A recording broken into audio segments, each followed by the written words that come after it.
Hi friends, இன்றைக்கி நம்ம சொரக்காய் கூட்டு எப்படி செய்கிறதுன்னு பார்க்கலாம் வாங்க.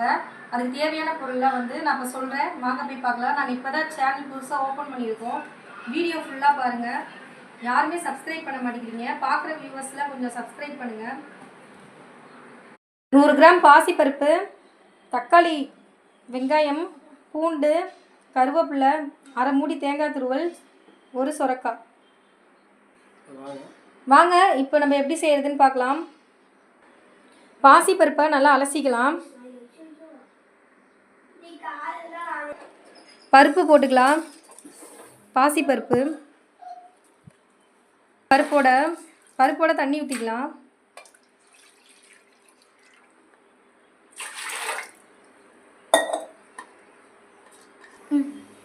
பருப்பு அரை வேக்காடு லைட்டாக வந்தோடனே வெங்காயம் தக்காளி போட்டுக்கணும்.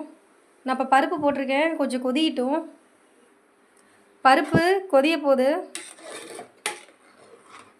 இது மாதிரி இருக்கப்போ தான் நீங்கள் காய் போட்டுக்கணும். வெங்காயம் தக்காளி போட்டுக்கணும். காயின்ட்ட பூண்டு போட்டுக்கலாம். வெங்காயம் தக்காளி எல்லாத்தையும் ஒன்றா போட்டுக்கணும். ஒன்றா போட்டு வேக விட்டுறணும்.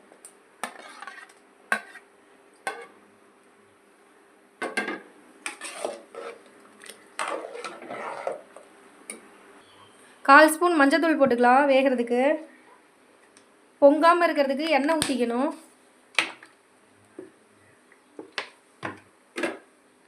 இது நல்லா வெங்காயமும் தக்காளி கொஞ்சம் அரை வேக்காடு வந்தோடனே காய் போட்டு விசில் விட்டுறணும்.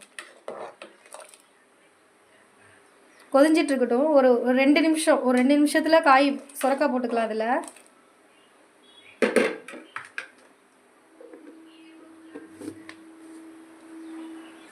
வெங்காயம் தக்காளி போட்டு 2 நிமிஷம் ஆயிடுச்சு. இல்லை நீங்கள் 2 நிமிஷம் வேணாம், வெங்காயம் தக்காளி சொரக்காய் 3ஐயும் ஒன்றா போட்டு வேக வச்சாலும் ஓகே, அது உங்கள் இஷ்டம். இப்போ நம்ம காய் போட்டுக்கலாம்.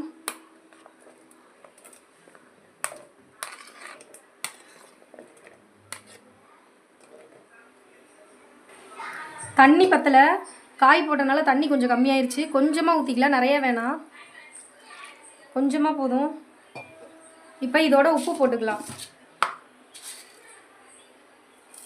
கல்லுப்பு உங்களுக்கு தேவையான அளவு போட்டுக்கோங்க.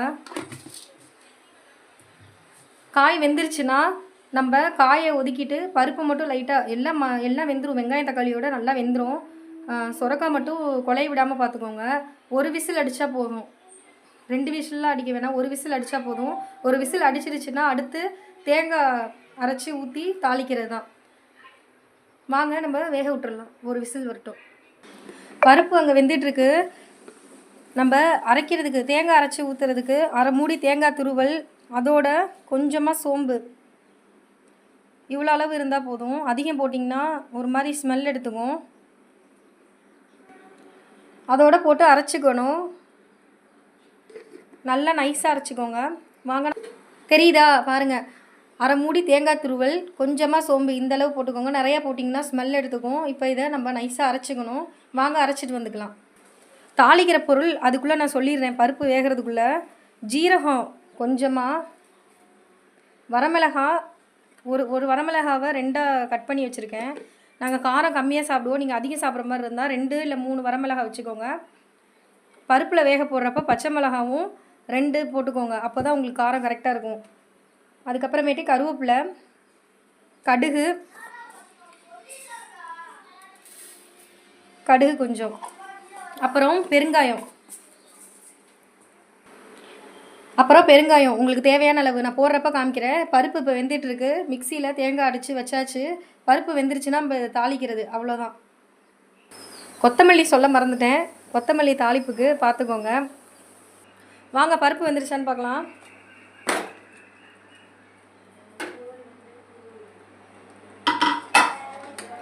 இங்கே பாருங்கள் எப்படி இருக்குன்னு பாருங்கள். தெரியுதா?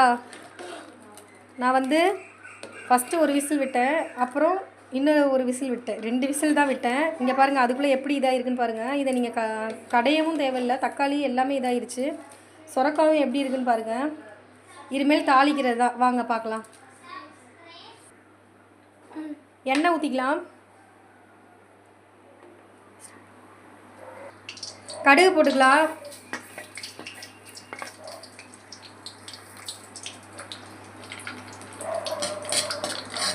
கடுகு பொரிஞ்சிட்டு இருக்கு. இப்போ ஜீரகம் போட்டுக்கலாம். அடுத்து வரமிளகாய், அடுத்து பெருங்காயம் போட்டுக்கணும்.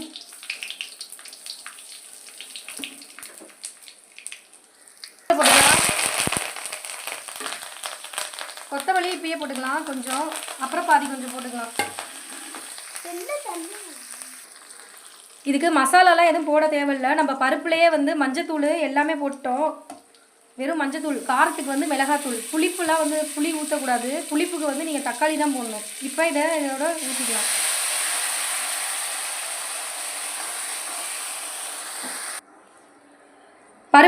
பருப்பு தண்ணி காயெலாம் ஊற்றியாச்சு. இப்போ தேங்காய் ஊற்றிக்கணும்.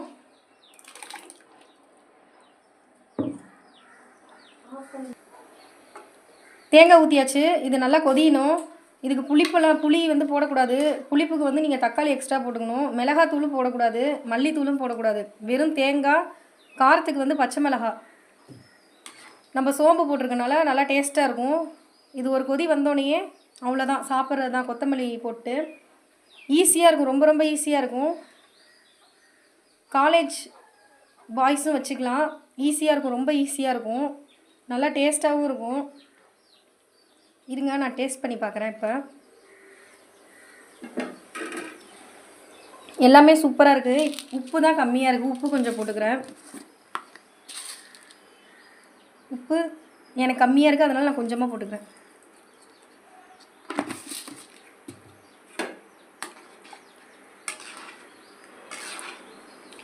அவ்வளோதான், ரொம்ப ரொம்ப ஈஸி. இது நீங்கள் எப்படி இருக்குன்னு செஞ்சு பார்த்துட்டு கமெண்ட்டில் சொல்லுங்கள். நல்லா டேஸ்ட்டாக வாசமாக இருக்கும். இப்போயே கொத்தமல்லி போட்டுக்கிறேன், ஏன்னா ஸ்மெல் எடுத்துக்கும், பச்சை ஸ்மெல்லு. அதனால் இப்போயே போட்டுக்கிட்டிங்கன்னா கொதிகிறப்ப நல்லாயிருக்கும். அவ்வளோதாங்க. எவ்வளோ கலர்ஃபுல்லாக இருக்குதுன்னு பார்த்தீங்களா? இதே மாதிரியே செஞ்சுட்டு எனக்கு கமெண்ட்டில் மறந்துடாமல் சொல்லுங்கள். வீடியோ ஃபுல்லாக பார்த்ததுக்கு ரொம்ப தேங்க்ஸ்.